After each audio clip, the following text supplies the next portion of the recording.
నమస్తే. ఈరోజు కేంద్ర మంత్రి వర్యులు బండి సంజయ్ గారి పైన పాడి కౌశిక్ రెడ్డి గారు అంచిత వ్యాఖ్యలకు నిరసనగా బీజేపీ కార్యకర్తలు అయితే వారి వాహనం పైన దాడి చేయడం జరిగింది. సో దీనిపైన ఈ సంఘటన పైన మాట్లాడడానికి state executive member BJP senior నాయకులు కరీంనగర్ వాస్తవ్యులు కెన్నబోయిన ఓదెల్ గారు ఉన్నారు. వారితో మాట్లాడే ప్రయత్నం చేద్దాం. అన్నగారు నమస్తే. చెప్పండి, ఏంటి బీజేపీలో ఇది సంస్కృతి కాదు, దాడులు చేసే సంస్కృతి అయితే కాదు, పార్టీ కార్యక్రమాలు ప్లస్ ధార్మిక కార్యక్రమం ఇవి రెండు మాత్రమే చూసాం. ఈ రోజు దాడి చూస్తున్నాం. ఎలా చూస్తారు మరి మీరు ఒక సీనియర్ నాయకులుగా, ఒక స్టేట్ ఎగ్జిక్యూటివ్ మెంబర్ గా ఏం చెప్పాలి? రాష్ట్ర అధ్యక్షులు రామచంద్రరావు గారు అయితే చెప్పారు, ఇది మా పార్టీ పరంగా మేము ప్రోత్సహించే అవకాశం లేదు, కాకపోతే వాళ్ళు వ్యక్తిగతంగా టెంప్ట్ అయ్యారు అని చెప్పిన సంఘటన. సో మీరు అన్నట్టు భారతీయ జనతా పార్టీ సంస్కృతి లోపల మేము దాడులకు వ్యతిరేకం కానీ మా పైన అనుచిత వ్యాఖ్యలు చేస్తే మా సిద్ధాంతం ఏంటంటే ఒక చెంప కొడితే ఇంకో చెంప చూసే గాంధీ సిద్ధాంతం కాదు మాది. గాంధేయ వాదమే కానీ ఈ ఒక చెంప కొడితే ఒక చెంప చూసే కాదు. ముద్దుకు ముద్దు, గుద్దుకు గుద్దు సమాధానం మాది.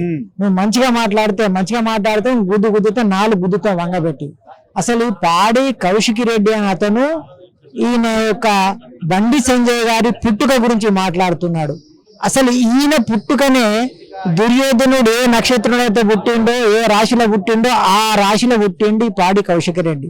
ఆయన లక్షణాలన్నీ కూడా చూడండి, మొదటి నుంచి మొదటి దాకా సిపి గారిని కానివ్వండి, తమిళసాయి గారిని కానివ్వండి, ఇంక ఎమ్మెల్యేని కానీ ఎవరైనా కానివ్వండి, ఆయన విమర్శించే పద్ధతి దుర్యోధనుని యొక్క గుణగణాలను పెంచి పుట్టిండు ఈయన. కాబట్టి అట్లాంటి దుర్యోధనునికి, దుర్మార్గునికి బుద్ధి చెప్పాలని అవసరం కూడా ఉంది కదా. అది ఎవరు చెప్పాలి? భీముడు చెప్పాలి. భీముడు లేకపోతే అర్జునుడు చెప్తాడు. ఇప్పుడు సంజయుడు ఆయన పుట్టుకను ప్రశ్నిస్తున్నాడు. ఒక తల్లిదండ్రుల యొక్క పుట్టుకను ప్రశ్నించేటువంటి దుర్మార్గపు ఆలోచన. ఆయన ఒక ఉన్నతమైన కుటుంబంలో పుట్టిన వ్యక్తి. చిన్నప్పటి నుంచి కూడా ఆయన స్వయం సేవగా RSS లో క్రమశిక్షణతోని, దేశభక్తితోని, దేశమే దేహంగా, దేశం కోసంగాను తప్పిస్తున్నటువంటి RSS కార్యకర్తల వాళ్ళ కుటుంబంకి వచ్చిండు. వాళ్ళ నాన్న ఒక ఉన్నతమైన ఉపాధ్యాయ వృత్తిలో ఉండి చదివిపించిండు. ఒక సంస్కారాలకు నిలయమైన సరశిశు మందిర్లో చదువుకున్నాడు. ఆయన గురించి ఆయన మాట్లాడేది. పాడి కౌశిక్ రెడ్డి, నువ్వు ఇలా గనక మాట్లాడితే ఇంకొకసారి నీ నాలుక చీల్చి కోస్తాం. ఎందుకు అన్నాడంటే ఇవాళ బట్టతల ఉన్న వాళ్ళందరూ కూడా ఏకం కావాల్సిన అవసరం కూడా ఉంది. బట్టతలని ప్రశ్నించిండు. ఏమంటాడు అంటే ఆయన డ్రగ్ కలుపుకొని తంబాకు తింటే వెంటుకరిసిపోతా. నీకేమన్నా బుద్ధి జ్ఞానం ఉన్నదా? ఏదైనా సైంటిఫిక్ రీజన్ ఉన్నదా? మరి దేశం లోపల ఎంతో మంది ఉన్నారు. నెహ్రూ గారికి బట్టతలనే ఉంది, మరి ఆయన అదే పని చేసిండా? ఇప్పుడు కేసీఆర్ మాత్రం బాగా ఉన్నదలనా? ఎంతమంది లేరు ఇవాళ? మరి హరీష్ రావు బట్టతల కాకపోతే ఏంది? స్థానిక ఎమ్మెల్యేలకు ఎంతమందికి లేదు బట్టతల? నేను పేర్లు చెప్పదలుచుకోలేదు కానీ వీళ్ళందరి సంగతి ఏంది? అది ఒక వ్యక్తిగతమైన విమర్శ చేయకూడదు. నీకు ఆ బుద్ధి జ్ఞానం ఉంటే మేము చెప్తున్నాం కార్యకర్తగా, డ్రగ్ టెస్ట్ నీకు, కేటీఆర్ కు, సంజయ్ గారికి చెప్పిద్దాం. నువ్వు సిద్ధమేనా? నువ్వు కేటీఆర్ని తీసుకొని రా, డ్రగ్ టెస్ట్ కు మేము కూడా ఇస్తాం. వాళ్ళు లేకపోతే నువ్వు ముక్కు రాస్తా. బహిరంగ సభ లోపల మేము ఛాలెంజ్ చేస్తున్నాం. మీ కేటీఆర్ని పట్టుకరా, ఆయనకు ఈయనకు ఇద్దరికి డ్రగ్ టెస్ట్ ఇద్దాం, నీకు కూడా చేద్దాం. ఈ బుద్ధులేని మాట్లాడి మంచిగా ఉన్న కరీంనగర్ వాతావరణాన్ని చెడగొట్టి నువ్వు ఇట్లా చేస్తున్నావు. మొత్తం నువ్వు పెండలో రావేసినట్టుగా ఎక్కడ పోయినా వివాదం. ఇది చెప్తే కదా. ఈ మంచిగున్నోళ్ళు కూడా, కర్నూలు లాంటి మంచిగున్నోళ్ళు కూడా దుర్యోధనుతో దోస్తానం చేస్తే పక్కన ఉంటే నాశనం అయిపోయాడు. అట్లాగే ఈయనతో ఎవడున్నా నాశనం అవుతాడు. మంచోళ్ళు కూడా ఆ పాటలో ఉండొచ్చు, కానీ నాశనం అయిపోతాడు. అనవసరమైన లాండ్ ఆర్డర్ చెడిపోతుంది. ఇవాళ ఉద్రిక్త వాతావరణం కరీంనగర్ లోపల, ఇవాళ హుజరాబాద్ లో ఉద్రిక్త వాతావరణం. ఒకటి చెప్పండి అన్న, ఇదేంటి ఉనికి కోసమేనా? అంటే పెద్దల మెప్పు కోసమేనా? కేసీఆర్ గారి మెప్పు కోసమా, కేటీఆర్ గారి మెప్పు కోసమా ఒక కేంద్ర మంత్రి వారిని అలా దూషించడం అనేది ఎవరి మెప్పు కోసం చేస్తారు? ఈయన అందరినీ దూషిస్తాడు.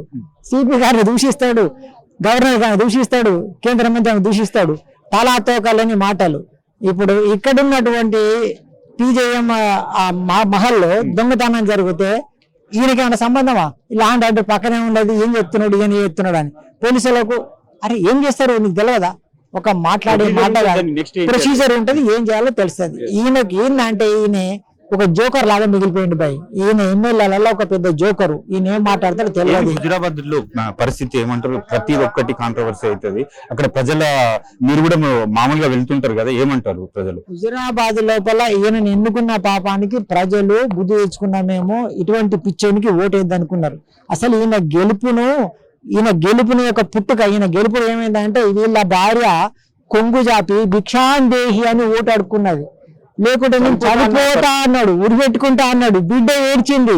అరే పాపం పోనీ బాయ్, ఎంతో మందికి ఓటేసినాం, ఈయనొక ఓటు వారేద్దామని. భగతీ భిక్షాందేహి అని ఇంటి ముందుకు వస్తే సాయంత్రం పాటు బుక్కడ వేస్తారు కదా, అట్లా ఓటు వారేసిరు. ఈయన ఓటేసిరు కాదు, అలా భార్య పాపం ఆ తల్లి కొంగు పట్టుకొని భిక్షాందేహి అంటే ఓటేసిండు. అట్లా గెలిచిండు. ఈయన సొంతం గెలిచింది ఏం లేదు.